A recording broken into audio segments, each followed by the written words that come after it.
প্রিয় দর্শক, আসসালামু আলাইকুম। ভারত এবং পাকিস্তান যুদ্ধ শেষ হয়েছে।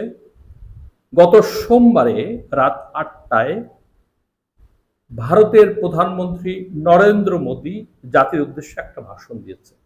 ভাষণটা কেমন ছিল?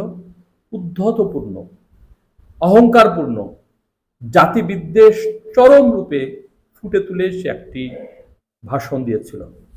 ভাষণে কি কি ছিল?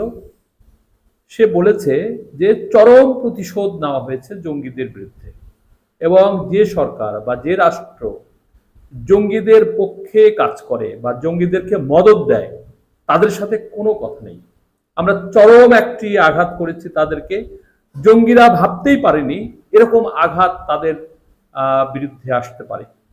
প্রিয় দর্শক, এরকম একটি উদ্ধতপূর্ণ, এবং সে আরো বলেছে যে গোটা পাকিস্তানের যে অংশ জঙ্গিরা বসবাস করে সেগুলো তছনছ করে দেওয়া হয়েছে, এবং তারা প্রতি উত্তরে যে হামলা চালিয়েছে সেই হামলা আমরা সাথে সাথে ভূপাতিত করেছি।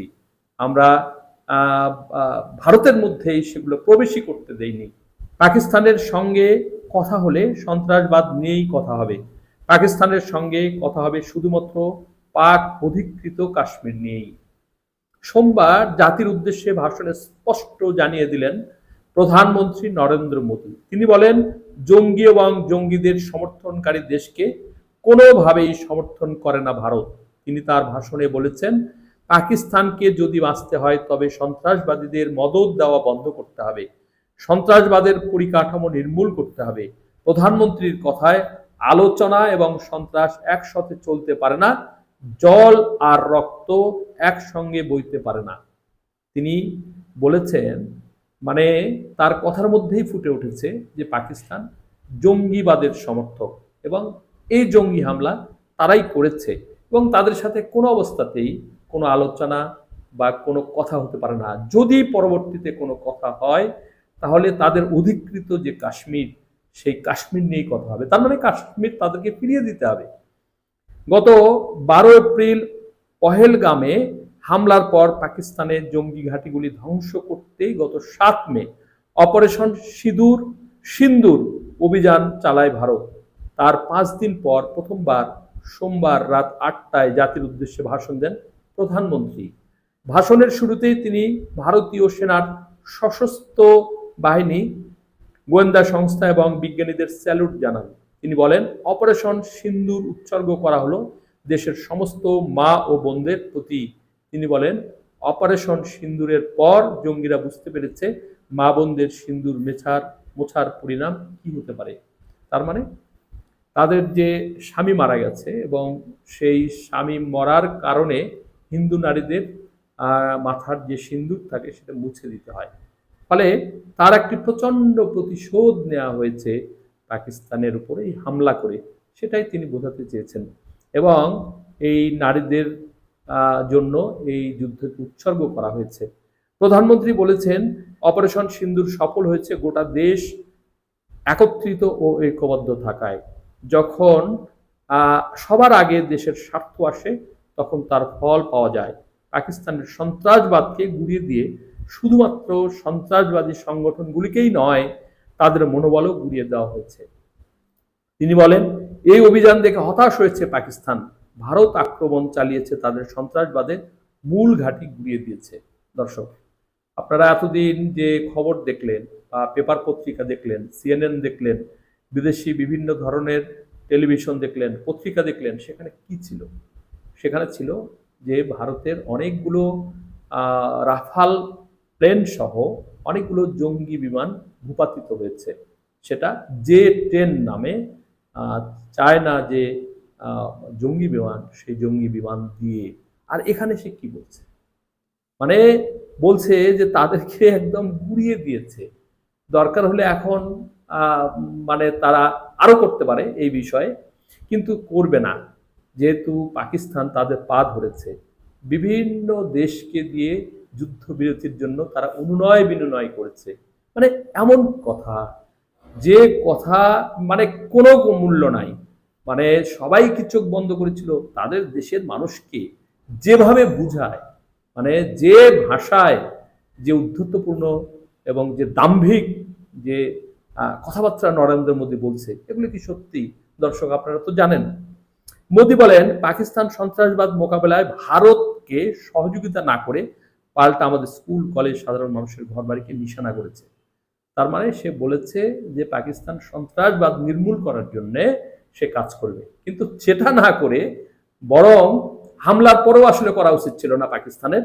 পাকিস্তান যে বোমা হামলা করেছে সেটা আবার প্রকারান্তরে সে কিন্তু স্বীকার করেছে, স্কুল কলেজ বিভিন্ন প্রতিষ্ঠান এগুলো ধ্বংস করেছে, সেগুলো আবার বলছে কিন্তু এখানে।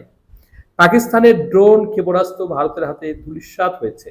তাহলে দেখুন, আবার বলছে যে ভারতের হাতে ড্রোন ক্ষেপণাস্ত্র বা প্লেন সবকিছু ধূলিসাৎ হয়েছে। তাহলে তাদের এই সমস্ত যে ক্ষয়ক্ষতি হলো সেটা হলো কি করে? আকাশেই তাদের অস্ত্র নষ্ট করে দেয়া হয়েছে। তিনি বলেন, জঙ্গিরা স্বপ্নও ভাবেননি এত বড় পদক্ষেপ তাদের বিরুদ্ধে হতে পারে। সিন্দুর মুছে দেওয়ার পরিণাম হয়েছে শতাধিক সন্ত্রাসবাদীর মৃত্যু। আমি সেনাকে পূর্ণ স্বাধীনতা দিয়েছিলাম, তার পরিণামে নিরাশ ও হতাশ হয়ে পড়েছে জঙ্গিরা। বাহরওয়াল মুরিদকে সন্ত্রাসবাদীদের ঘাঁটি ছিল। প্রিয় দর্শক, আপনারা সবাই বোঝেন যে ভারতে হিন্দু কার্ড নিয়ে মোদী কিন্তু রাজনীতি করে। এই ট্রাম্প কার্ড দিয়েই সে কয়েকবার ক্ষমতায় ছিল, এবং এইবার যদি এই যুদ্ধ না করত বা বোমা হামলা না করত তাহলে কিন্তু মানে তার কোনো অস্তিত্ব থাকতো না। এখনো নাই, এখনো থাকবে না। এবং তাকে তো জবাবদিহি করতে হবে তাদের সংসদে, তাদের জনগণের কাছে। এই সমস্ত জবাব সে কিন্তু এখনই প্রস্তুত করে নিচ্ছে এই ভাষণের মধ্যে দিয়ে। দেখুন কি অবস্থা। মোদী বলেন, নিজেদের বিমান ঘাঁটি নিয়ে অহংকার ছিল পাকিস্তানের।